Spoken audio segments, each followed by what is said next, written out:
Ann's parents came to here from Durant when she was 6 years old, and her dad had been a farmer, a peanut farmer, I think. I don't know if people quit eating peanuts or what, because he was a successful farmer and did very well. But they moved to Oklahoma City then, and he worked as a delivery person originally for an ice company. Her mom was a professional seamstress. She did the embroidery for the uniforms of the Oklahoma City Indians, did the alterations of uniforms and so forth. She was truly a professional seamstress. But Ann and I both went to Capitol Hill High School. We were in the same grade, but we didn't know each other then. There were 596 people in that graduating class. It was the largest in the state that year. It was possible to not know someone that you were in the grade with. Then we moved on to OU, and I remember the first thing, I met Ann under unusual circumstances. We had mutual friends, and during the Christmas break of our freshman year, a group of Capitol Hill classmates were heading for Campus Corner for a soft drink. In those days, nobody expected well, you couldn't afford it in the first place, and it was illegal. So we were drinking Pepsi-Cola and 7-Up and what have you. But anyway, I had the good fortune to be crammed into the back seat with with Ann and two of her classmates. I remember what we were in. Keith Stonecipher, who was the uncle of one of our current city councilmen, his dad was a car dealer, and he always had the chance to get a decent car. So we had a big Buick, a big, and it accommodated four in the back seat. And somebody in the front seat lit up a cigar and dared any of the girls in the back seat to take a puff, and a drag. And Ann, among a lot of giggles, took one puff, and that was enough. But that was kind of love at first puff, I thought that's a real girl that's going to be a real woman someday.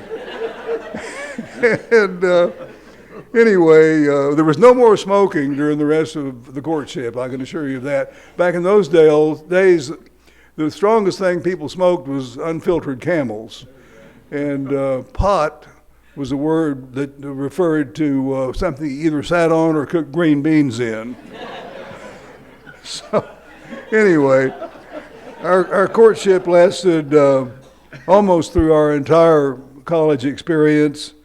Wasn't all smooth and sailing. Most anything that went wrong was my fault, and that persisted throughout our marriage, for that matter. But anyway, I never doubted that she was the one. Ann was beautiful, and I was a red-blooded male, but going with the girl that was an only child of somebody that carried a 200-pound block of ice around on their back all day and was always there waiting up when I brought Ann home, that helped your behavior.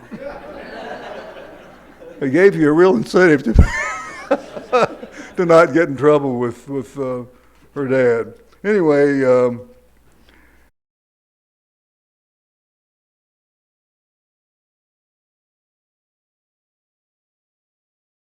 I found a way I was paying my way through college doing manual labor in the summertime, but I found a way when I was a sophomore to make some real money selling pots and pans, china and crystal. It was a company that you can't imagine anything like that now, but they hired college guys that worked in the summertime selling these things to young working girls for their hope chest.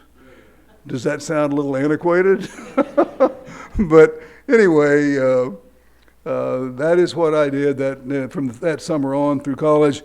But something that really brought about a change, especially in my life. Ann was already a consecrated Christian. I mean, she was brought up from birth practically as a Christian because of her parenting.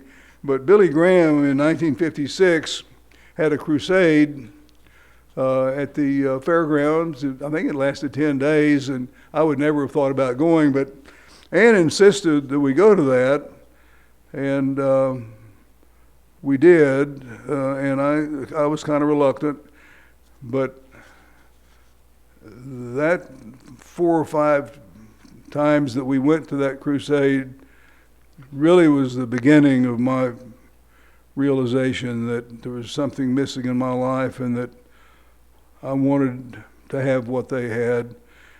And to hear Billy Graham when he was 38 years old in an outdoor setting like that with George Beverly Shea sing, and that's why I asked for that song, because that was their theme song, Blessed Assurance.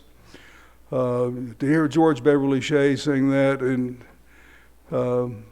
outdoors on a beautiful night, and I mean, it was wonderful evangelism, but that was the beginning of something that was a great gift from Ann to me, and we had the opportunity in later marriage to attend another 5 or 6 Billy Graham crusade services, because he was here 3 different times. Anyway, Ann and I were married on March 27th, 1959 at her parents' home with Brother Harry Boydston, the pastor of Sunnyside Baptist Church, officiating. Brother Boydston had served in World War II and was injured in combat and had lost an arm. He was a good man, but his preaching was on the extremely conservative and kind of demanding and a little bit accusatory side. But he tied a very strong knot. We left that evening after the wedding service to begin our 4-day hillbilly honeymoon at Lake Murray. I had enough money for a 4-night stay in a cabin there, and after a couple of days, we'd been outside, and there was a note on the door, and it was asking us to come to the office and return a phone call. Or Ann's mother had called, and it sounded like it was urgent. And when we called her back, she said Brother Harry had called her and wanted us to tell Ann that he had not signed the marriage license and that we weren't legally married, and to behave accordingly. Well, I told Ann to call her mom back and tell Brother Harry that he was just a little bit late. So anyway, Ann graduated with honors from OU 2 months later. Our married life began, and we headed for Houston in my 1959 Chevy Impala with all our clothes and the hi-fi. That was a couple years before the stereo was, I guess it was still in the experimental stage. Hi-fi had good fidelity, but it wasn't stereo. Anyway, we had an upright big enough to take up half the back seat, and the rest of the back seat had our clothes. And I don't know what was in the trunk, but anyway, that was all we had. We had, I think, $125 cash. I had a Diners Club card, and we had no idea where we were going to live when we got to Houston. But I had been a pretty decent salesman all those years, the 2 years, I guess it really was, in college, 2 or 3, and I was going to be promoted. I was being asked, and it was a big promotion, to go to Houston to set up a new territory for this company, and hire a bunch of college guys to sell china, crystal, and cookware to single working girls. Again, that's hard for my granddaughter Grace to imagine. Somebody stopped her on the street like we used to do when we were prospecting. She'd scream, and whoever it was would be dragged off and thrown in jail. But anyway, those were more innocent times. And that was the beginning of a 2-year stint in Houston. And we did, somehow or other, that worked out for us, and we did very well financially in the next 2 years. Well, for those days. I mean, we didn't get rich, but we made a good living and were able to save enough money that when I was in the Army, Ann did not have to work. Anyway, we had another big decision to make because there were crises going on everywhere in the world, and there was a strong likelihood that I would be drafted. So I enlisted in a special program that was not available very long, but you got full combat training, but your active duty time was limited, and then you had a long, real long reserve requirement, and that was an opportunity for Ann for us to move back home, which we really wanted to do. I wanted to have my own business anyway, and when I got out of the military, out of the Army, we were back in Oklahoma City, and we started our own company, which frankly did very well. It wasn't what I wanted to do permanently, but we had a good sales organization, and we did well with that. But the goal was to be in the land development business from the beginning, and in 1970, with the help of a good banker, a lot of hard work, and I guess the good luck of being at a time when the market was great, we got started in the land development business, and we continued to. She had been in the meantime working part of that time as an executive secretary. She had extremely unusual skills because she had a degree in being able to teach shorthand and typing and other aspects of being that would come with a business degree. She could type 120 words a minute and take dictation at 200 words a minute, and you couldn't talk fast enough that she couldn't take dictation. We didn't know we needed a computer because she was kind of like one, and she was able to have a really, for those days, a good paying job and take care of all the office and administrative responsibilities of our new burgeoning development. Those first neighborhoods were really subdivisions. I wouldn't call them developments, but we did what we could afford and tried to do something a little better every time. Anyway, I'm getting close to the end, folks, because we built our first house in 1963, and in 1976 we moved to Edmond in a much nicer house in a neighborhood that we were developing. And immediately, Lori by that time was probably 13 years old, and it was an amazingly smooth transition for a 13-year-old to make, mostly to Ann's mothering skills. But so we became Edmondites at that point, and Ann just wholeheartedly, as busy as she was with everything else, and I was working all the time.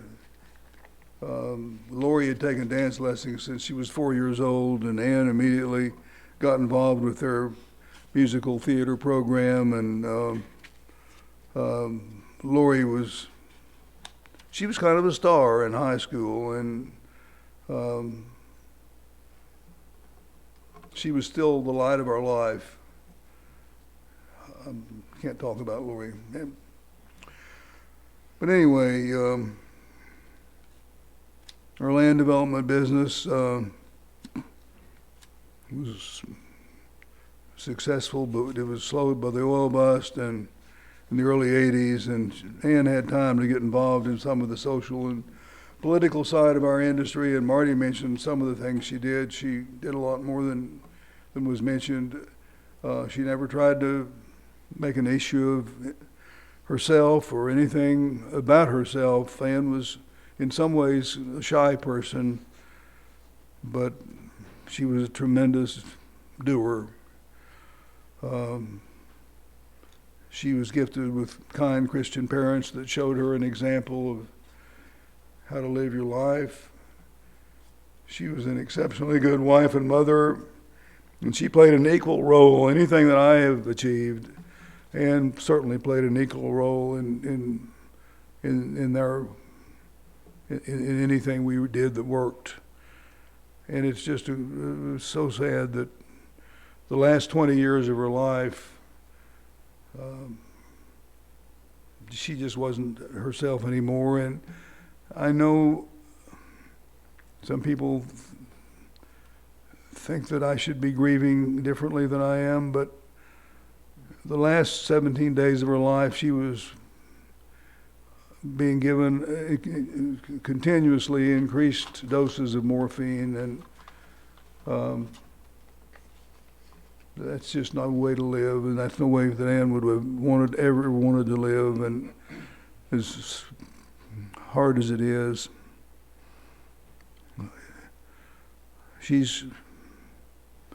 I believe she's with Lori now. I believe that